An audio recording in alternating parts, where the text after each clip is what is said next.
Hello and welcome to the Creative Mindset Podcast. I know that you might be wondering exactly what's going on, but my name is Isolde Trachtenberg, and I'm here to tell you there's a perfectly reasonable explanation. The Tell Your Story Better podcast and the Creative Kind podcast have joined forces. I've combined them so that I can give you all of the resources that I know how to give you to live your best, most fulfilling, and most creative life, and then to tell your story about it.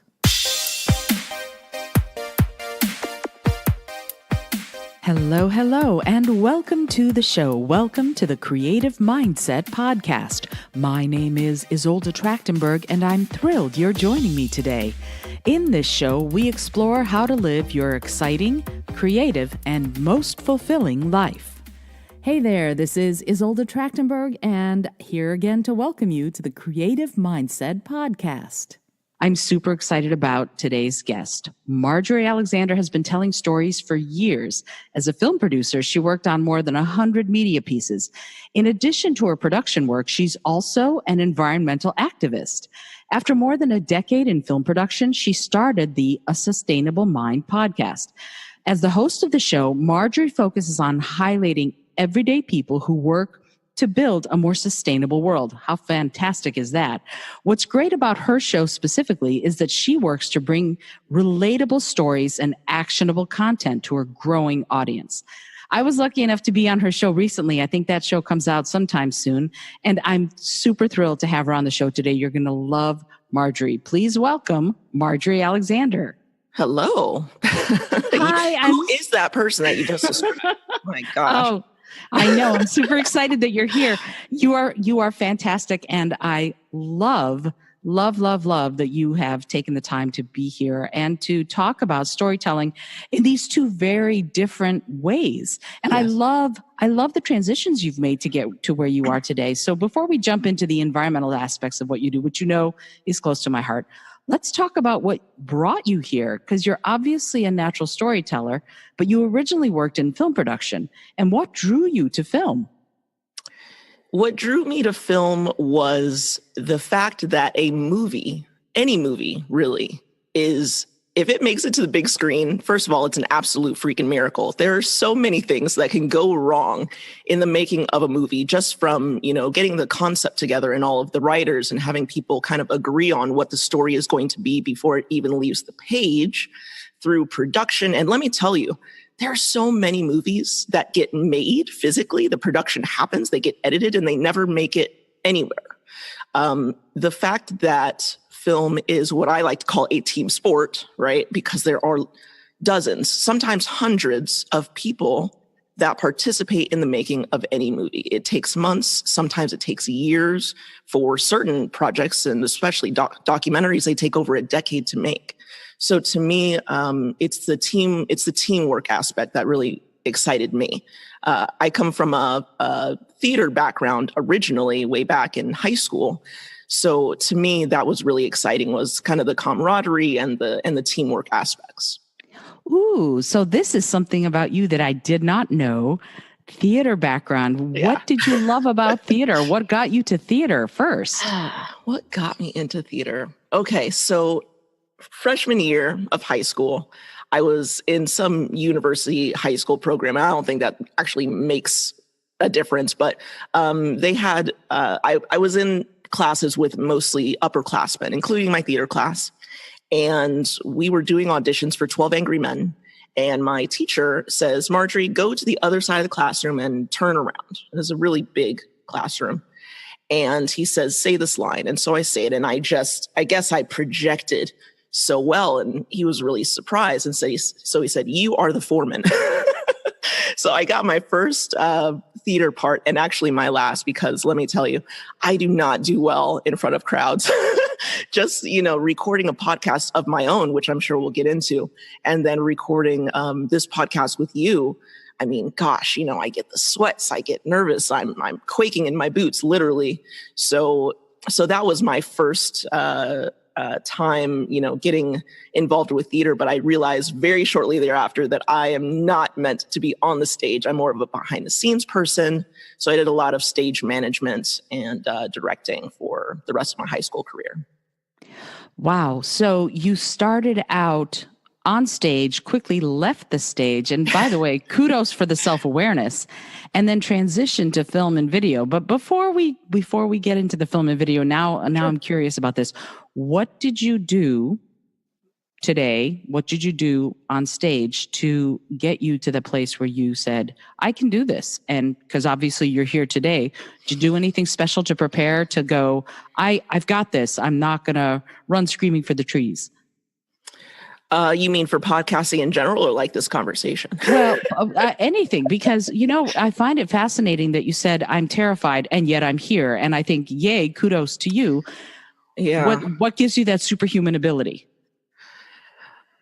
Well, so I guess we're kind of skipping ahead a little bit, but to shorten it a little, I was in a position where the story that I wanted to be told, or the stories that I wanted to be told, weren't being told at all, or they weren't being told well, or they weren't being told anymore. And someone had to do it. And so I'm kind of, I don't want to, jump ahead, but as far as the environmental stuff, there was no one doing, still not a lot of people doing what I do with my show. And I, as an avid podcaster at the time, and just kind of getting into the environmental space, very interested about it, but didn't know a whole lot. I'm like, why aren't people telling these stories? Why aren't people talking about these issues? And, global warming was like, okay, we know that this is a thing. This is something that we should deal with. And it was, kind of at the forefront of the news for the first time on a larger level, like, social media, people are starting to talk about it, and a lot of documentaries coming out. But no one was telling those stories on podcasts. And so I said, well, I waited a year, and then I waited another year, and then I waited another year, and I said, well, heck, I guess it'll be me. So I'm still terrified. I mean, I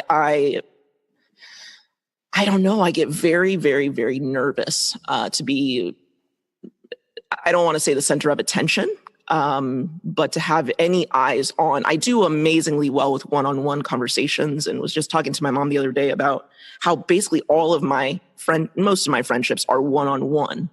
And if they're groups, it's because I'm more, they're like service groups. It's the Sierra Club, or it's a local advocacy group that I'm a part of. But all of my friendships are very one-on-one, and that's where I feel most comfortable. But when it comes to something that you're passionate about, that pushes you outside of your comfort zone, because you're willing to take a leap to see something actually be created in the world.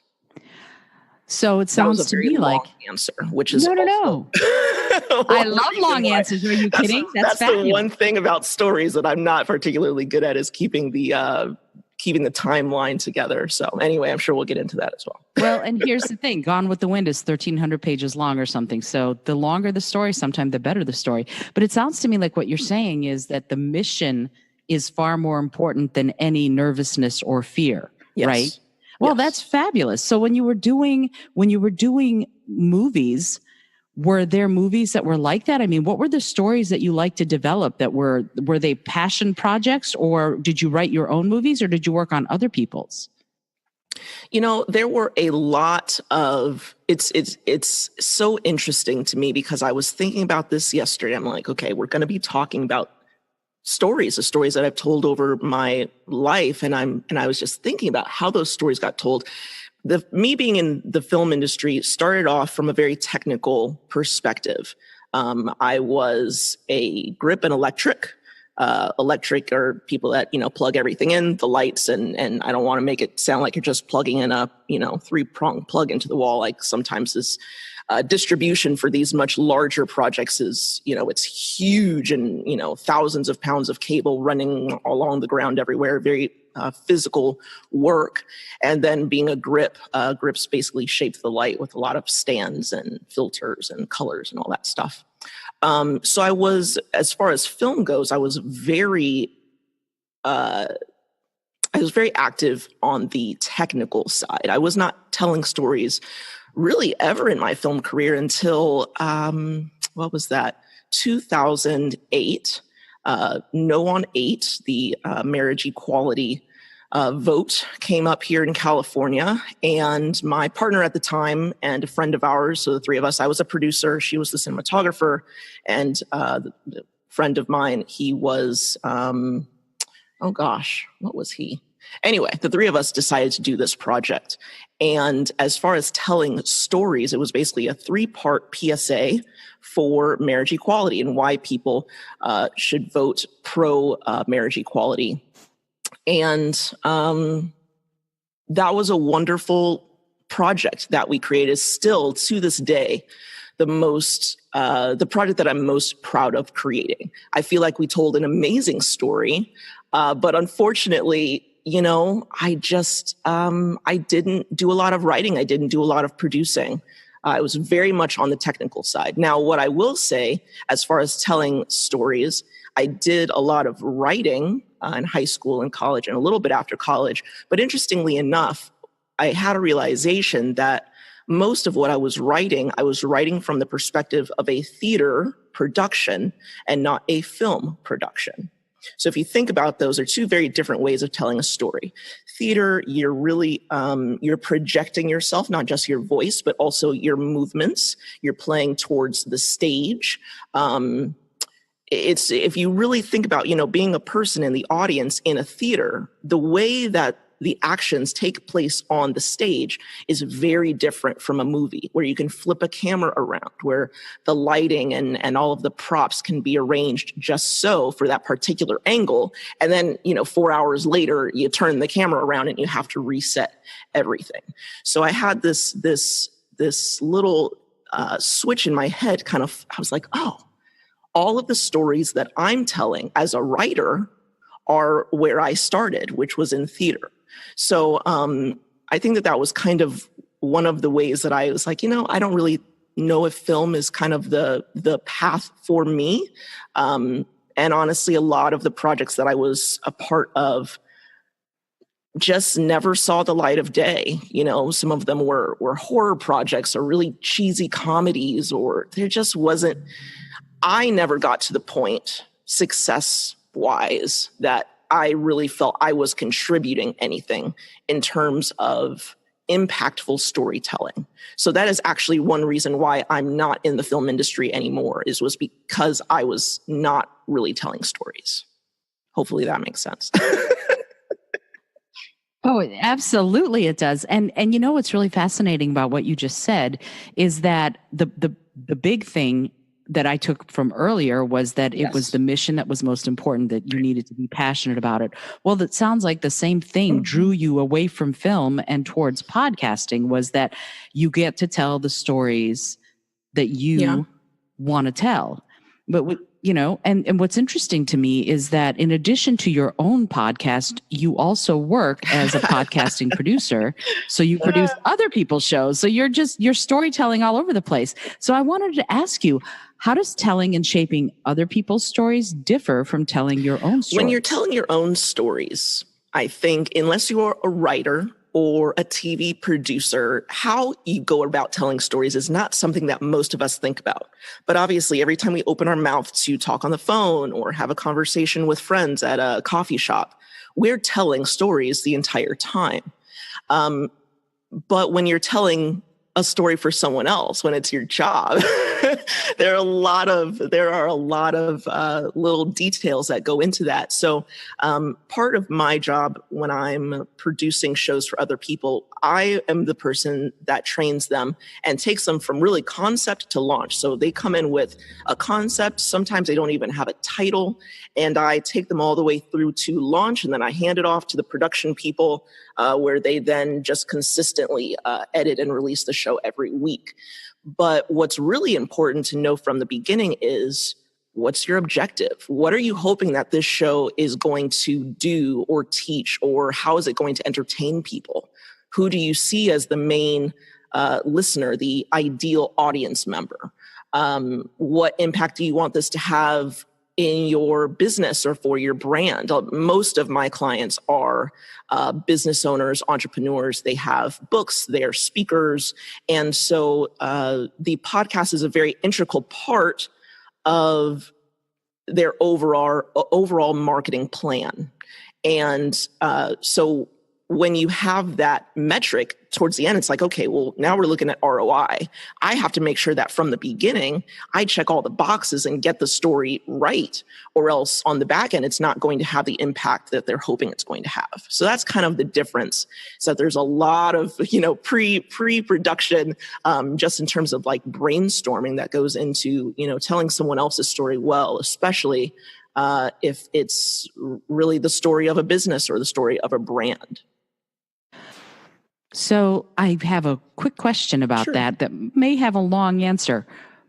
Within that, this idea of telling the story, it sounds to me like you're helping the people who have a business who want to do a podcast coalesce from sometimes almost nothing. So how do you tease out the pertinent points in a show if you're going to be helping them get the show off the ground? How do you figure that part out, especially if the person that's going to be hosting the show doesn't really know? That is a very good question. And there is not one answer. It can be very difficult. I think that there are some people that just because of the way that they tend to communicate with others, or the way that they look at themselves as people, their level of self-awareness, they come to the table with a very specific kind of idea of what they want the show to look like and feel like and look like. But there are other people that come to the table with a lot of ideas, and not that it's wrong, but I'm like, okay, well, if you have this title, you do realize that this is not the type of person that's actually going to be attracted to that. Or you want this to be your logo, so there are pieces of their picture, some people's pictures, that the puzzle pieces don't fit together.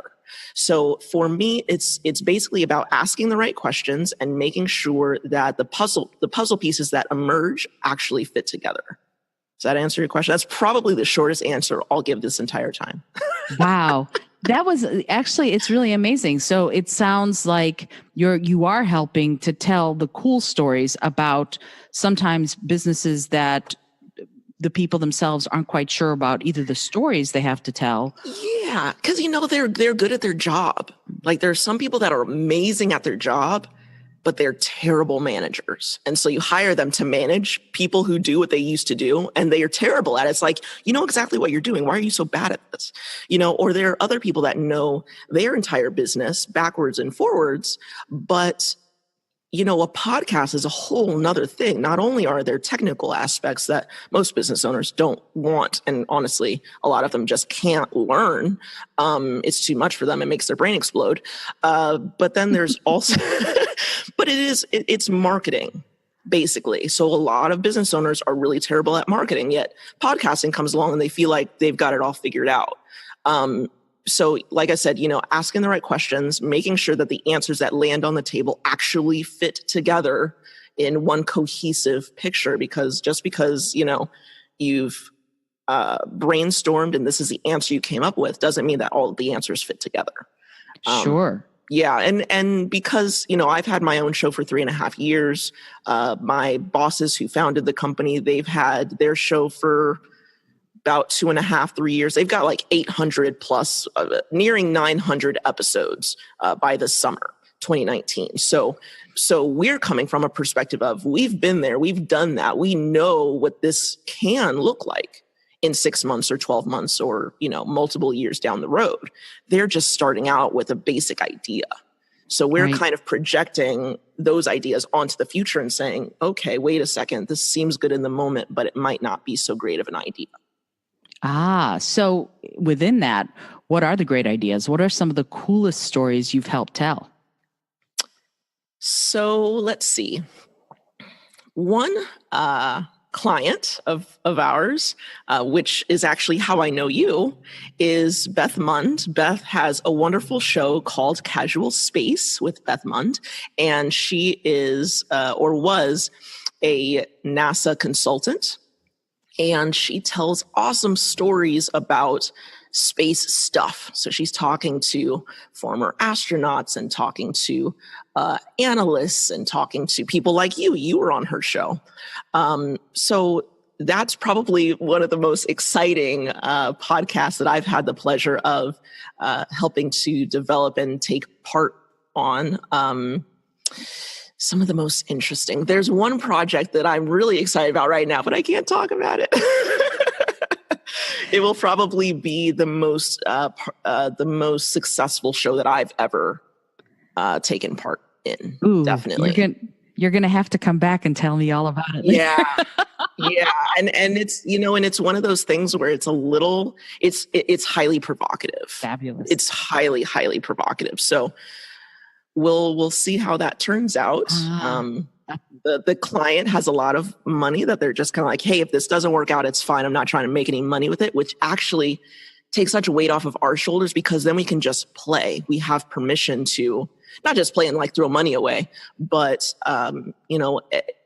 not everyone is on edge. Like, oh my gosh, if this doesn't make money, if this isn't successful right from the jump, everybody's going to, go cry in a corner somewhere.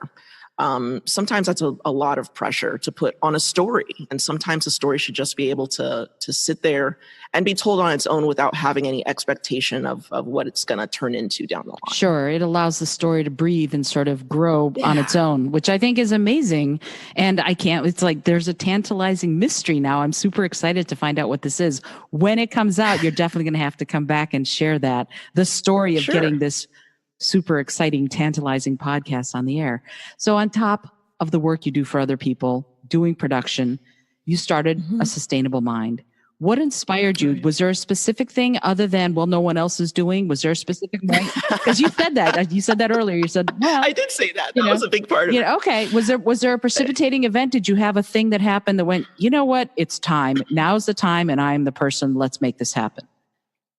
Yes, and the event was that I needed to produce a thesis project, and I had two ideas. One was going to take me a year and tens of thousands of dollars, and I was going to have to be traveling around the country. And one was going to cost me a few $100s, and I could do it in a corner of my bedroom, and that was the podcast. So I chose the podcast. And it's so funny because everyone, I was looking at my peers and their thesis projects, and many of, by the way, I got my master's degree in environmental studies. So a lot of my peers were, doing research projects about, these barriers to keep turtles from going over the highway and getting, run over, because the mom would get run over and then the babies would starve or whatever the heck. I don't remember. But it's so funny because I was like, ooh, podcast, that's going to be really easy for me because I already had, production experience. So I just took my film editing skills and I'm like, okay, well, editing audio has to be a little bit easier. It's actually not. But anyway, that's a different story. But I had editing experience. I had a lot of experience building websites. It was a little hobby of mine previously. So I created a website for the show, and I just got in touch with a bunch of people and I just talked to them. And so I kind of felt bad that all of my colleagues or my peers were doing these really long and in-depth research projects. And I was just putting together this art diorama, basically. And they were all oohing and awing. And I was wasn't that difficult, guys. I mean, technically difficult. Of course, like I said, talking to the people, actually recording the show, speaking to them, asking them questions was incredibly nerve-wracking. But every other aspect was incredibly easy for me. So that was basically the incident that was I think that this is going to be the thing. But then it turned into was much more than I expected, much more than I bargained for. So. And that, I think, is a beautiful thing because, first of all, that's why I met you, which is great because Beth Mund introduced us. But also, I believe in your mission. But for my listeners who don't know what your mission is specifically, what is your mission? What is the thing with the show? Why are you doing it? So let me backtrack. A Sustainable Mind is where I interview the minds behind today's most impactful environmental campaigns, organizations, and startups. So what I started this podcast with was two things. Number one, I didn't, like I said, did not see these stories being told on this platform, which was supposed to be the newest, hottest thing. And this issue was super relevant and on the front page every single day. And no one was really talking about it in podcasting. So that to me was very difficult to understand. But also, as a graduate student, I was going to a lot of conferences and lectures and panel discussions. And I honestly wasn't seeing a whole lot of people in the audience that looked like me, Black, female. And so I thought, this is really an interesting, why aren't those people here? Well, first of all, it's not just that I wasn't seeing African Americans or minorities in general, or that I wasn't seeing a lot of women, but also I wasn't seeing a lot of students. A lot of these people were professors or maybe doctoral students, but much, much older. I'm like, where are all the young people? So I'm like, obviously, the young people are listening to podcasts. So let's go there and have these conversations and tell those stories. So for me, starting off was really about access. And that's what I wrote my accompanying thesis paper on, was really the lack of access, not just to the stories where they were happening physically, getting people there, but also on, like I said, the podcasting platform. So there was a disconnect for me, both in the podcasting space, but also in the physical space of where these conversations were already occurring. And A Sustainable Mind was really my opportunity to solve a little bit of both of those problems. And in solving them, in bringing sort of the message to the people who are listening, where they're listening or where they're watching, in whichever medium, what's your favorite? What are your favorite stories to tell? My favorite stories to tell. My favorite stories to tell, I think, are about conservation, habitat conservation, wildlife conservation, really about the physical earth, what we see, the vegetation, the animals. There are a lot of activists that I interview. I've interviewed lawyers helping to get green laws passed in various states and things like that. But the conversations that really super intrigue me and just blow me away are about trees, or about, there's a mountaineer that I interviewed. His name is John All, and we were talking about how there's certain vegetation, 2 decades ago that he was seeing at a certain elevation. The tree line, either above and below certain animals. And now those, the tree line has moved, or the animals in that particular region are no longer there, or there are, invasive species that are kind of taking over an area. I really love to have those conversations, I think, because just being, a person that loves to hike and spend time in nature, I can actually see that with my eyes. I'm a very visual person. So when they're talking about that stuff, I can really see that, or I have seen that with my own eyes. And it's something that I can really relate to.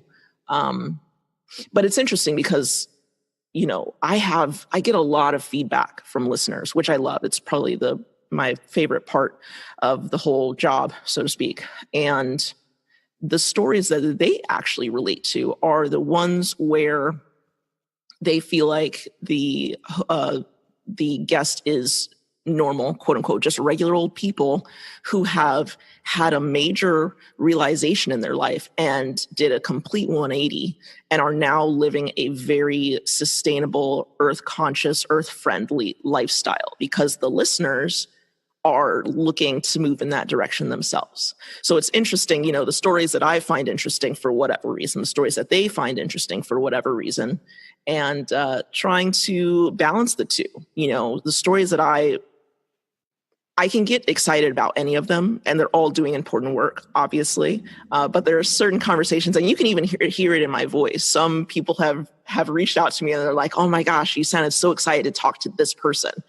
Or, sometimes there's the opposite. But trying to get enough guests that things that I can really geek out on, and then things that my audience I know are really craving and wanting me to talk about more. It sounds to me, with what you just said, that it's a transformational aspect of environmental awakening almost. Does that make sense? Yeah. Yeah. Yeah. I've never thought about that before, but yes, it is definitely transformational for a lot of people. So, with listeners wanting more, when you ask your guests for resources, especially the ones who've had these transformations, what are the most effective or surprising or most educational resources people have given you, especially the ones who've had those big aha moments?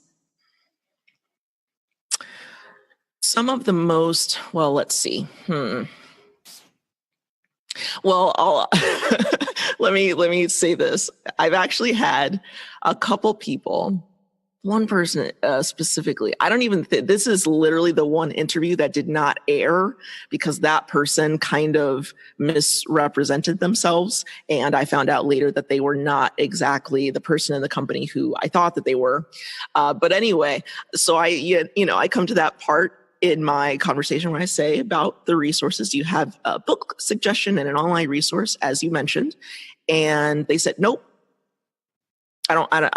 people should just read whatever books they want to read. Oh, that's bizarre.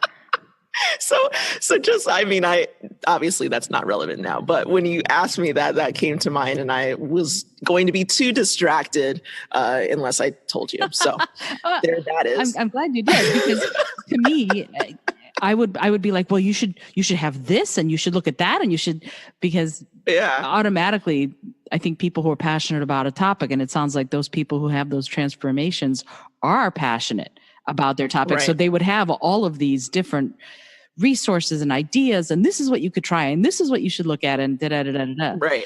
Yeah. Because most people I interview, I say, do you have a book suggestion? And they're like, well, I have 3. And almost every single time people have 2 or 3 books. Who am I? And it surprises me. I'm like, do you not read books? And there are some people that don't read. I'm an incredibly slow reader. So, if somebody comes at me with that question, I'm like, honestly, what is the last book that I read, cover to cover? It's a very short list, but I, do books on tape and things like that. So I make sure that I have some of those resources in my back pocket. But to answer your question, in a recent interview, someone said something interesting. He said, I can't even remember who it was. But when I asked about books and resources, he basically said, it was a very general answer. And I said, okay. Well, he basically talked about the ecosystem of environmental content, that it should be online resources and magazines and a little bit of everything. And I said, okay. In that case, what is one part of the ecosystem that you think most people avoid? And he said political stuff, whatever word he used. It was basically politics.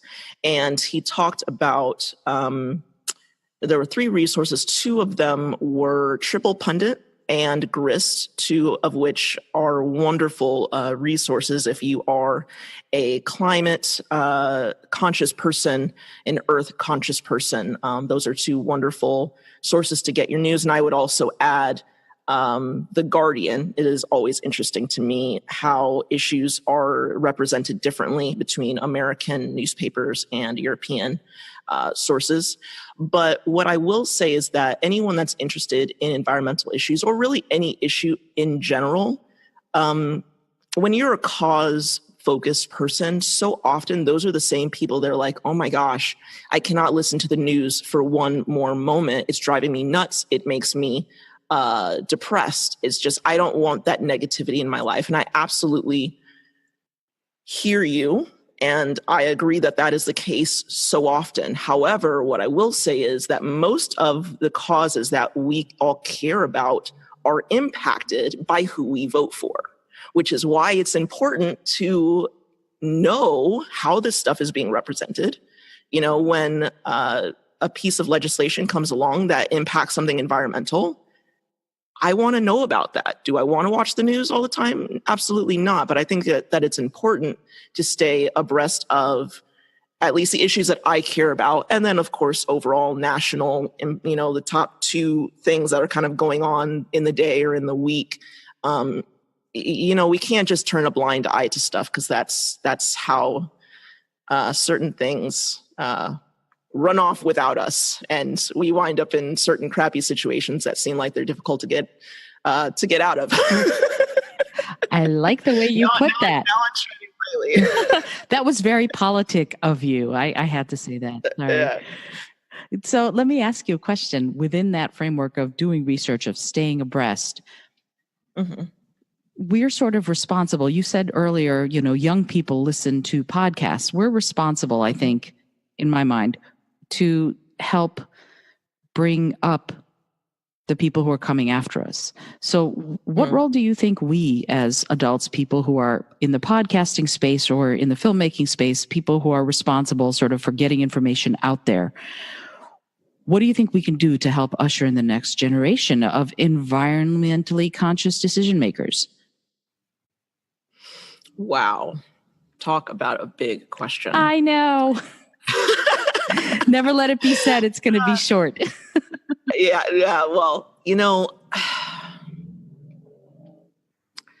I think that it is so important that as a society, we let young people know that almost every story is worth being told. There are a lot of things that have been going on for a long time, and those stories are now just being told. Or the stories have been out there, but they've been not shouted from the rooftops. They've been, hidden away somewhere, or they've only been known by very few people or been talked about in private conversation. I think it's really important for young people to know that they are important, that they're valued, and that their story is valued, and that their world experience, because no one is like you. The way that you see the world and the ideas that you come up with are hopefully your own. We're all incredibly unique. So, and I think, not everyone feels like their story is worth being told or feel empowered to tell their story, even if they want to get it out there. So that's the first thing. It's like, yes, tell your story, get it out there. So now that we've said that,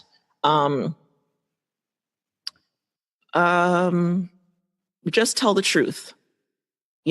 Research, tell the truth, always dive a little bit deeper. And this is very general. I know it's not specifically related to environmental issues, but I still think that it applies.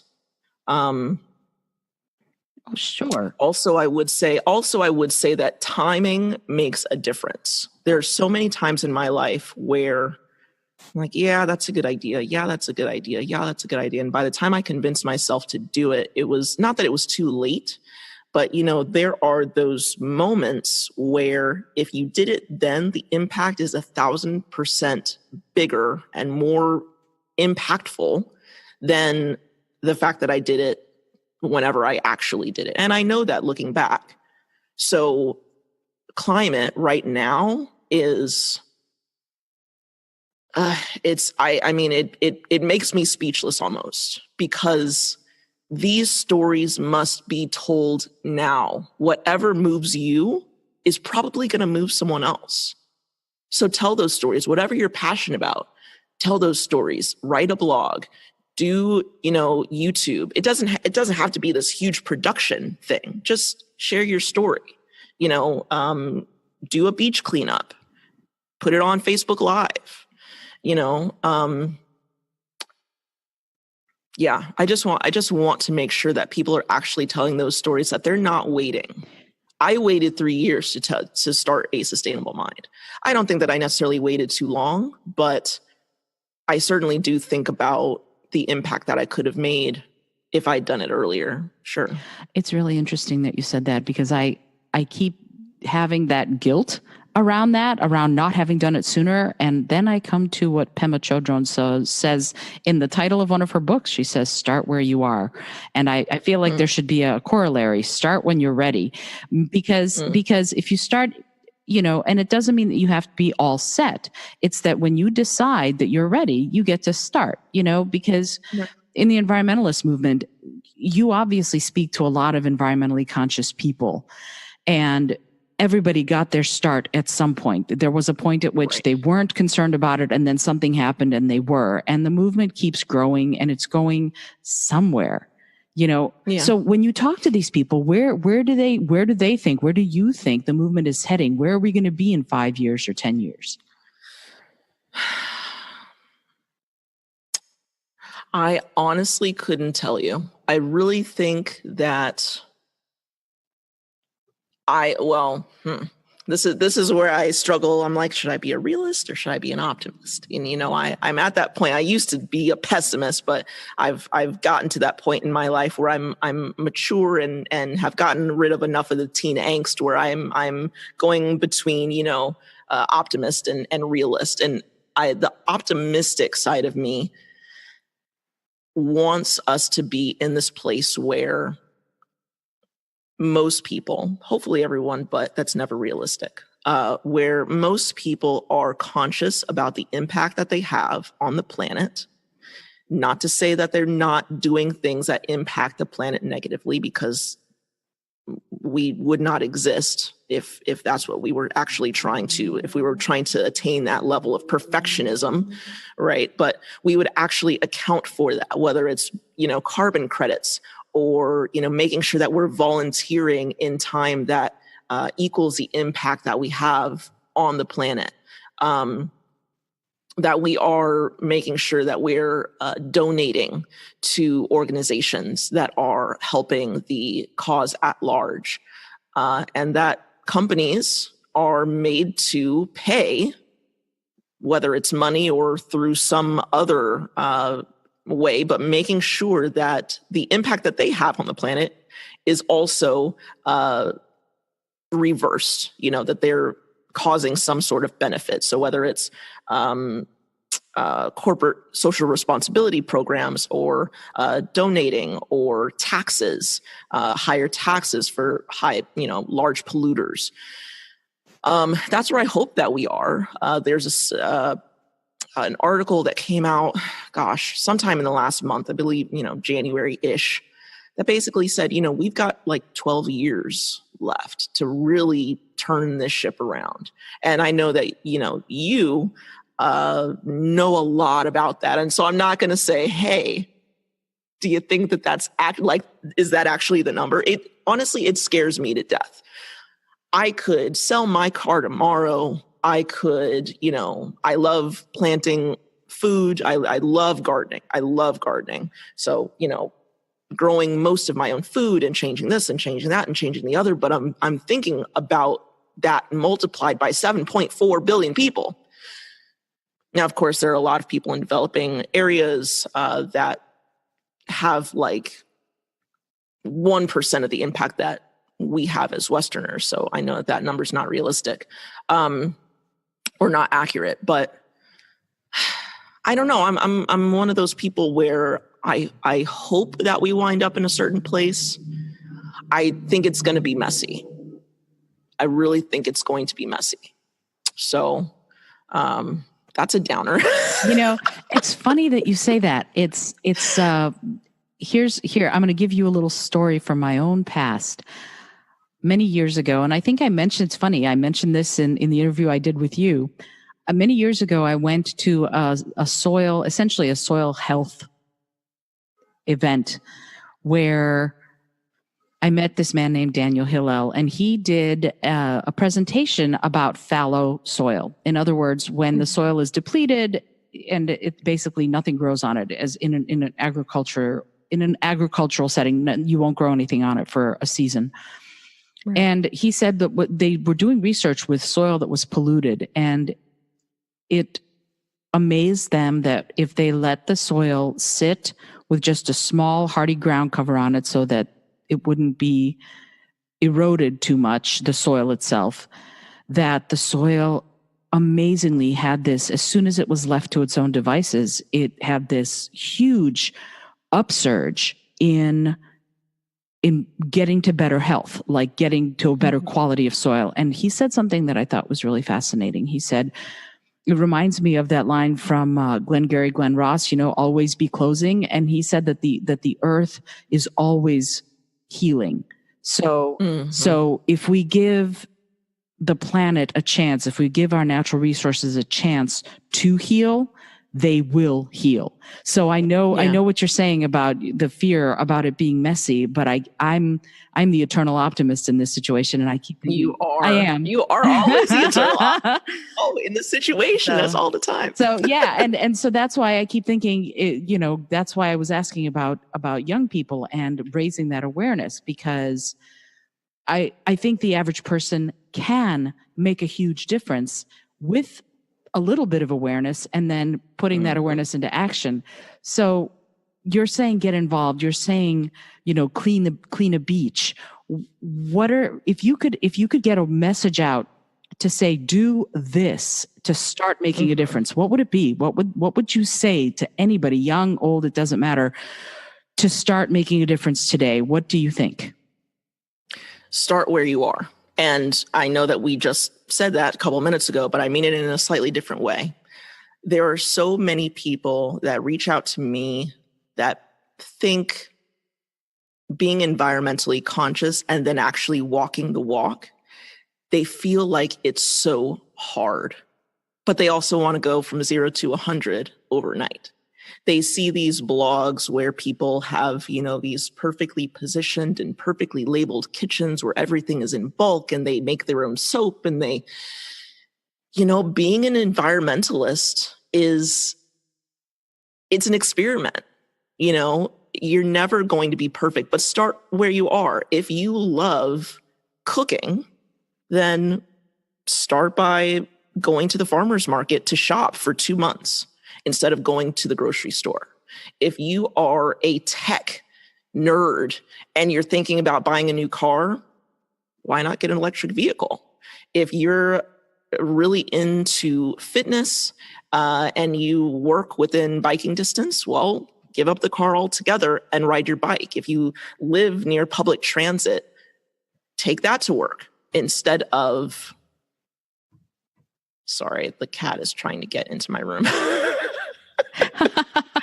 Definitely gonna have to edit that out. Oh no, that's staying in. And it's very distracting. Cats, oh no. Yes, absolutely. Cats coming in. You should see sometimes my cats are on my keyboard when I'm trying to work. And so there's a video with a cat butt in it. And that's how it is. This is a slice of real life, my dear. That's how it is. You're right. And, because I'm so easily distracted when I'm talking, because I am so nervous that I hear everything and I get thrown off. But basically start with something that you already enjoy. If you are a fashionista, buy all of your clothes from the consignment shop. I mean, that stuff is super trendy these days. Who buys their clothes brand new these days anyway? I mean, the most trendy people I know are constantly raiding the consignment shops.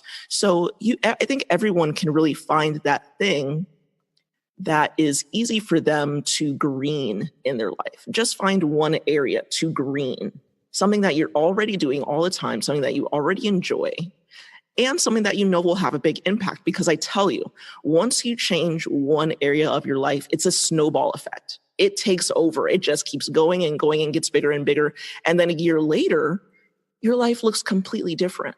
And I cannot tell you, I'll tell you one story. So I worked for a nonprofit that is no longer with us, but they were around for 30 long years. And the arborist that worked with us, and he's a very good friend now, but when we started working together, he was just kind of this, I don't want to say he's a bro, but he was kind of a bro. And now he and his wife are vegan. His recycling can is his, what most people have as a huge garbage can is now the recycling bin. And then the compost is behind it. And they have a tiny, tiny, tiny little trash bag that they have. And then they take that out, I mean, it's like 2 handfuls, so I really think that if you find one area of your life, something that you enjoy, something that feels easy, you green that, and it's going to change your life forever. I guarantee it. I love that. Yes, find one area that you really love. I think we need to tattoo that on the inside of everybody's eyelids. Find it one area that you already love and green it. That's fabulous. Yes. So what about you? What are you greening right now? What do you most want to do moving forward? Oh, wow. What am I greening right now? You know, I'm constantly greening my my eating habits. So I really dislike kitchen waste. Unfortunately, I in the past have been a big kitchen waster. Like, you know, food waste it irks the crap out of me. But I've been that person in the past that it's mostly because I travel a lot and I'm like, oh, I'm going to buy these vegetables. I'm going to, you know, things that kind of, they're perishable and they go bad in like a week. And then I'm rushing off somewhere and then I come home. So wilted vegetables and moldy, whatever. So that's an area of my life that I'm constantly greening. What I will say is that right now, what I'm focusing on is not necessarily leading a minimalist lifestyle, but being a lot more mindful about my possessions. I know everyone's into this whole, you know, Marie Kondo stuff. I read the book several years ago. The idea has always been in my head. I really need to, you know, par down on what I have. And I just never did it. Now, while that doesn't seem like it's related to environmental issues, when you have a house full of stuff, it's very difficult to know when you are accumulating more stuff because you've got so much stuff. Now, mind you, I don't have a lot of anything, and I never have. Everything that I own fits in one closet. And a few years ago, when I moved here to this particular apartment where I'm at, everything fit in my car all at once. So I never have a lot of stuff in general, but it feels like a lot to me. So what I've been focusing on the last 2 weeks is really just getting out all of the stuff that I don't need, donating paper to trash and recycling and shredding so that I can know what I have, love the things that I have, and what I don't love and don't need, I can give to someone else so that they can use. And of course, that cycle, right, gives an opportunity for someone else to not have to buy something new. I really, it annoys me so much when we feel like we have to buy something new to take care of one little thing. And then, you know, after you're done, you throw it in the closet, or you throw it in the shed. You don't look at it for a decade. Well, all of us have that, you know, one lawnmower in our shed. Well, why? Just borrow it from somebody, you know, or rent it from Home Depot. A lot of tools can be rented from Home Depot. So for me right now is paring down my possessions, loving what I have, and then really just not getting more stuff. Doing a lot of renting of things, borrowing of things. There are apps, I think, these days they're like neighborhood apps where you can kind of swap tools and seasonal gear, you know, sporting equipment, things like that. Not everybody needs their own stuff. Borrow it from somebody else. It's cheaper. And you get to know your neighbors. There you go. Absolutely. Absolutely. I'm going to give you a quick story of my own. My wedding gown has been in 5 weddings. No way. Yes, it has. I bought it, and then I was talking to my best friend who was going to be getting married a couple years after I did. And she said, would you mind if I got the same style of wedding dress as you had? And I said, not only would I not mind, but why don't you wear mine? And so she did, and she looked gorgeous in it. And what we decided to do, I was like, instead of her giving it, she said, do you want it back? And I said, no, instead, let's put it up on Craigslist and give it off to another bride. Oh, wow. The only thing that I ask is that you send me a picture of you wearing the dress.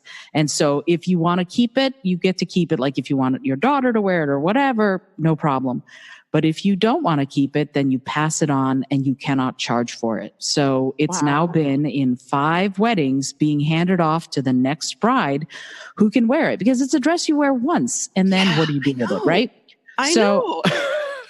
So I completely understand it. And it inspired me to do that with other things too, you know, sort of fly, be free, be out there, so that it's not I don't need it and somebody else can use it. And it's that kind of practice that I think, again, like you said, it will give us greater knowledge of each other. And I have to say, it makes me feel so good when I get another picture of somebody else wearing wearing the dress. Wow, that is such an awesome story and such a wonderful gesture on your part. I'm sure that when you did that, you probably didn't, I don't know how many years it's been, but you probably didn't think that you'd receive so many pictures and that your dress would have so many wonderful adventures. Exactly. It's like the what is it? The Sisterhood of the Traveling Pants, but it's the Sisterhood of the Traveling Wedding Dress. Is that what the Sisterhood of the Traveling Pants is about? I never saw it. I believe so. I believe so. I believe it wasn't that the sisterhood was traveling. I believe it was the pair of pants that was traveling. Good to know. I'm going to have to watch that now because I'm actually interested. Yeah. Now, see, there you go. So speaking of movies, tell me, is there a favorite movie that you have that you recommend to people, either about communication or about environmentalism, anything that you go, you must watch this? Holy. Well,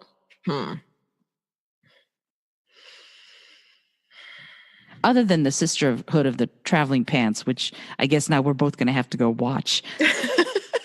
Absolutely. There are a lot of wonderful environmental documentaries on both Hulu and Netflix. I'm trying to remember the names of any of them. One of them is called Gasland. That was really good. Gasland, I believe. And also just the series that I enjoy are the Earth series, which I believe that they're doing a part 2, Earth part 2. There's also like an ocean series that's basically the same producer, same channel, I believe. But it's not called Oceans. It's called The Blue, or I don't know, something. I'm really terrible with names, even of movies. So, but yes, Netflix, Hulu, and even YouTube just put an environmental documentary. Now, they're not all super accurate on YouTube, so make sure that the source is good. Do your research. Do your research. That's super important. Yeah. But I love the Earth series. That was, gosh, I had those DVDs, I think, in college. And I never considered myself an environmentalist until, pretty recently. But looking back, I'm like, wow, I've been a tree hugger for like ever. People say that I was born a tree hugger. I never thought that. But I guess that might have been the case, actually. Well, you were laying the groundwork early on, it sounds like. Yeah. So let me ask you another quick question. And I should stop using the word quick, I think, because when you and I get going, I think we could talk for hours. Yes. I live by setting myself challenges. They're sometimes big, sometimes small. I wanted to go skydiving, so I did. I wanted to get my black belt in Aikido, so I did. I want to get out of the Earth's atmosphere and see the Earth from space, but I'm still working on that. Do you have any life challenges or goals right now? And if so, what are they? What do you most want to try or do or achieve? So this is actually a super old life goal that I had years ago. I think I was 15 when I decided that I wanted to do this. And that is that I want to be the first African-American female to sail around the world solo. Now, I do have to give this a little bit of context. One woman from the islands, African, but she didn't live in the States. She was a citizen of a different country. She sailed around the world solo. So I would be probably a second in the world, first in the US, Black woman to do that. That would be awesome. I've been wanting to do that for almost 20 years. And in the last few years, I think I've just gotten to the point where I'm like, does it really have to be alone? What are you trying to prove to yourself that you want to do it alone? Over the years, I'm an only child. I do most things alone, and I like my alone time. But I think that maybe that's a goal that I can tweak a little bit and still feel pretty good about it if I ever do accomplish it. Maybe it doesn't have to be solo or single-handed in sailing terms, if you're in that group. You know what you could do, and this idea has just come to me because I will volunteer to be one of the people, even though I'd have to learn how to sail first. Maybe you could do like when you stop at different ports, because you're going to have to stop. So one person gets on from here, let's say you start on the West Coast. Would you go to the West, or would you start out on the East Coast and go to the East first of all? I think I would want to go East. So, Right. Of course, going one direction is one time a year and going the other direction is the other time of year. But somehow in my head, I always think of going east. Okay. So let's say you were leaving from the DC area. Okay. And I'll go from DC to the first port that you would stop at. And then somebody else would fly there and they would meet you. And then they would go on the next two ports. You know what I mean? Yeah. So that way you'd be able to do it without, and have company when you want, but not when you don't want. And that way you could do it and not feel like, oh, you're too close. You're too close. We're on a small boat together. That's I never thought about that. Definitely an idea. That's definitely an idea. And boats are getting so fast these days. Like it used to be, I better get this done before I get married because my wife's probably going to be very unhappy with me leaving for 8 months in a row with screaming kids, or maybe no screaming kids. But that's that's a long time to be away from somebody. And so now that I'm in my 30s, I'm like, oh man, if I don't get this done, I'm never going to get this done. But that might be a good compromise. Yeah, on a faster boat with people you want to see for a couple of weeks at a time. That might be good. Right. Yeah. Well, I'm still single, so I might still have enough time to get it done. We'll see. Oh, sure, of course. Well, and you know what? Even once you're with someone and married, maybe you can have some kind of an agreement. My husband, when we first got together, he was away for 6 months right after we started seeing each other. He went to travel Europe. So I ended up visiting. So maybe that'll happen. Maybe you'll get visits. Now you're just 2 peas in a pod. So that's a little frightening. So let me ask you, based on this, I want to travel the world. Is that part of a guiding principle for you? Is that sort of because that way I'll see the world and be part of it more? What's the guiding principle for Marjorie Alexander from this point moving forward? It's so interesting because looking back, I have no idea what gave me that idea. Because I can see through my experiences after I decided I wanted to do that, why I might want to do that, but not before. So that's actually a very interesting thing that I just realized right now. I actually had the wonderful pleasure of going on semester at sea. And for anyone that's not familiar, that is literally a semester at sea. So the school that was hosting it at the time was my University of Pittsburgh. So luckily it was the exact same amount as the tuition I was already paying. So that was convenient for me and a little bit easier of a process that way. But the ship circumnavigates the globe, leaves from Florida and visits 10 countries along the way and winds up in LA or something like that. And so I've seen so many wonderful things through that experience and through, traveling with family and on my own since then. But I think traveling, the thing that really got me on the trip was that it was important for me to see how other often less fortunate people live. I consider myself to be, educated and knowledgeable about how people live around the world, even having not gone up to that point. But, well, when I did the trip was 2005, and just a month and a half before, there was a tsunami. So in Vietnam and India, there were still remnants along the beach of all of these structures that had been destroyed. And none of it had been cleaned up because they just didn't have the facilities or the infrastructure to do that, or just the people on hand to do that.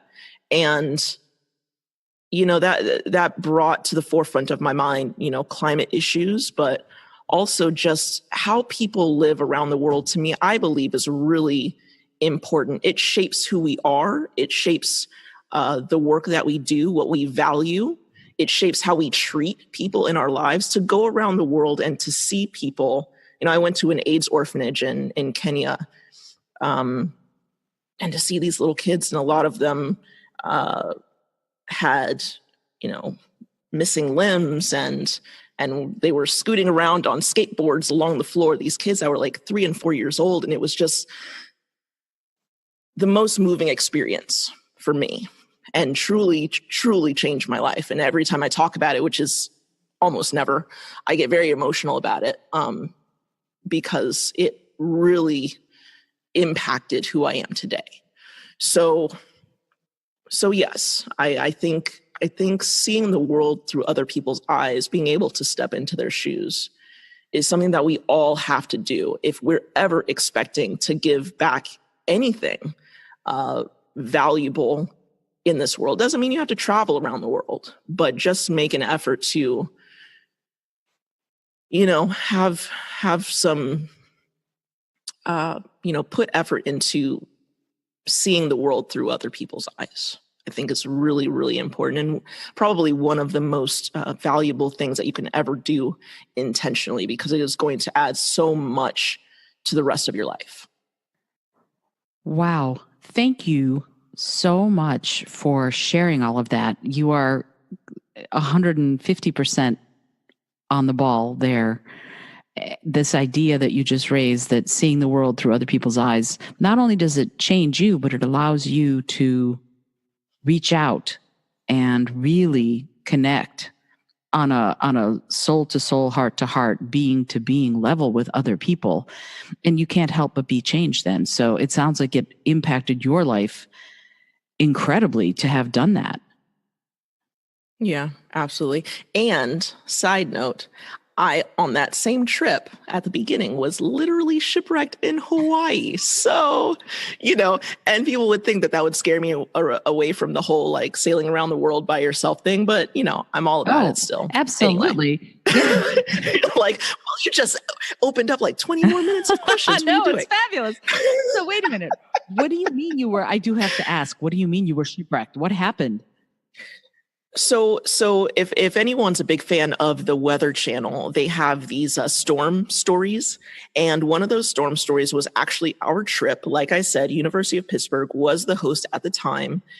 Usually in the spring or winter, January, you're leaving, you sail east because you want to avoid the weather in the Pacific Ocean. So we were originally scheduled to leave from Florida and circumnavigate the globe going east.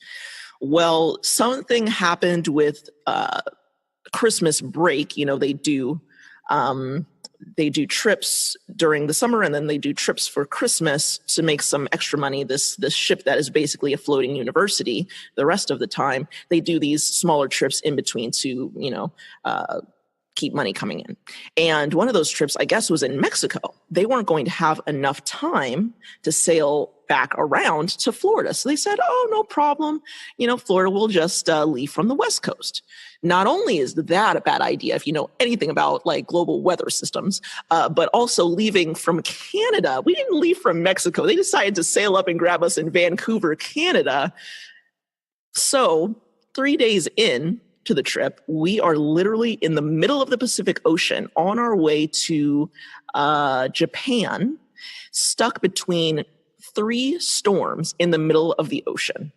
A rogue wave, 75 feet high, crashes over the ship. This is a ship that's supposed to hold, I believe, about 1,150 people. So it's not a huge like cruise ship, but it's a nice sized ship, 1,200 people, and that rogue wave crashes through the bridge where all of the navigation is, where the captain's sitting up there with all of his fancy equipment, crashes through the window, drowns out all of the equipment. So literally now I didn't watch Storm Stories, so I don't know exactly what happened, but the rumor was that we basically had a fax machine, a satellite phone, and an old-fashioned compass. I mean, everything was drowned out.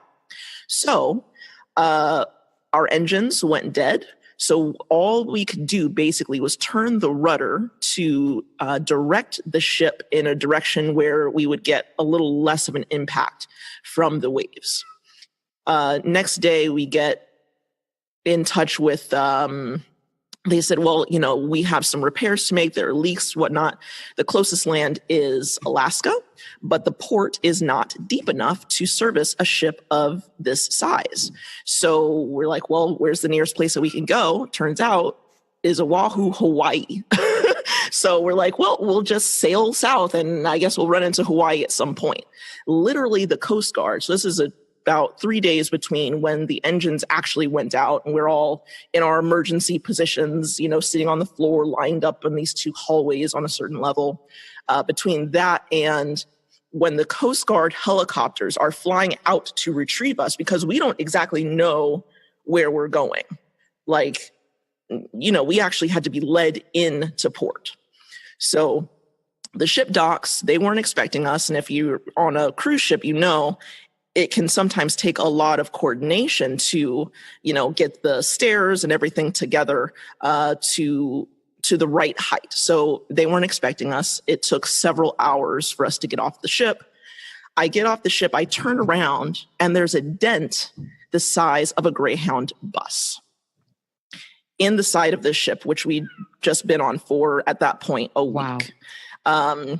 So they're like, well, I guess we're staying here for a little while. So I was shipwrecked on Oahu for 2 weeks. I'd met someone on the ship who we wound up, in a relationship for about a year. So that was a fun trip for me. Beach every day, dollar movie theater every night, going to the international market,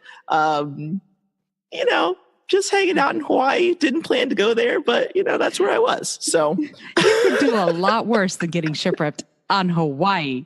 I think, right, if exactly. I were going to have a choice, that would be in the top 3 probably. So yeah, wow, yeah. That's amazing. So I want to ask you, where can people find you to hear more of these amazing stories? Where tell me more about how people, because I know people are going to be like, okay, Marjorie, give us the goods. So where are you? Social media, your website, the podcast website, please let me know so I can put that in the show notes too. Yeah. So asustainablemind.com is the home of my podcast and me for the time being, but marjoriealexander.com. You can also go there. Trust me, there's nothing interesting there. It's just like work stuff.